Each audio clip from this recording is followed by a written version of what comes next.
Bayangkan, jika dalam satu hari, sebuah kerajaan yang telah mendominasi dunia selama berabad-abad, tiba-tiba kehilangan separuh kekuasaannya.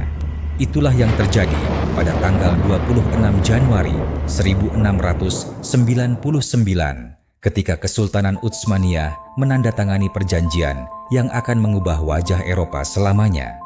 Hari ini kita akan membahas Perjanjian Karlowitz, dokumen yang menandai akhir era keemasan Ottoman di Eropa.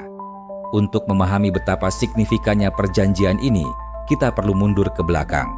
Kesultanan Utsmaniyah pada abad ke-16 dan 17 adalah salah satu kekuatan terbesar di dunia. Mereka menguasai wilayah dari Balkan hingga Timur Tengah, dari Afrika Utara hingga gerbang Wina.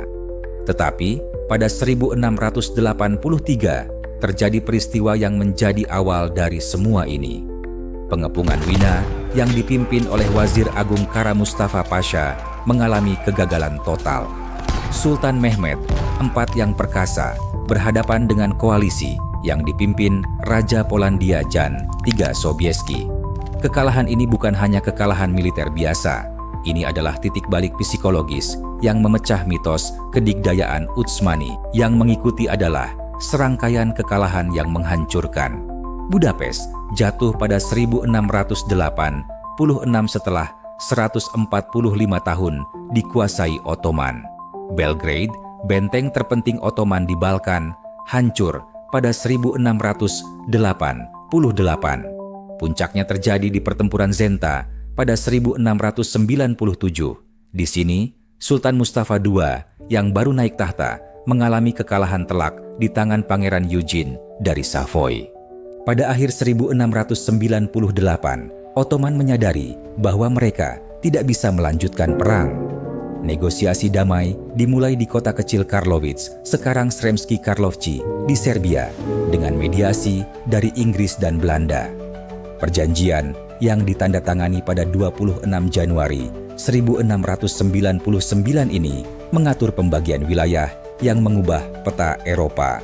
Austria memperoleh seluruh Hungaria kecuali Banat, plus Transilvania, Slovenia, dan Kroasia. Polandia mendapatkan kembali Podolia dan benteng strategis Kamianets-Podilski. Venesia menguasai Morea atau Peloponnesos di Yunani, serta sebagian Dalmatia. Untuk pertama kalinya dalam sejarah, Ottoman menyerahkan wilayah secara permanen kepada kekuatan Kristen Eropa. Dampak perjanjian ini jauh melampaui sekadar kehilangan teritorial. Secara psikologis, ini menghancurkan mitos kedigdayaan Ottoman dan menggeser keseimbangan kekuatan di Eropa ke tangan Habsburg. Tetapi inilah yang menarik, kekalahan ini justru memicu gelombang reformasi internal yang disebut Tanzimat Awal. Sultan Ahmed III yang menggantikan Mustafa II memulai era yang dikenal sebagai era tulip dari 1718 hingga 1730. Teknologi militer diperbarui, sistem administrasi dirombak, dan untuk pertama kalinya Ottoman mulai mengadopsi inovasi dari Eropa. Kekalahan dalam hal ini menjadi katalisator modernisasi. Perjanjian Karlowitz mengajarkan kita bahwa dalam sejarah tidak ada kekuatan yang abadi.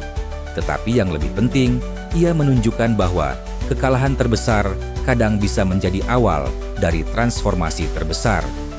Ottoman mungkin kehilangan separuh Eropa pada 1699, tetapi mereka bertahan hingga 1922, lebih dari 200 tahun setelah kematian yang diprediksi banyak orang.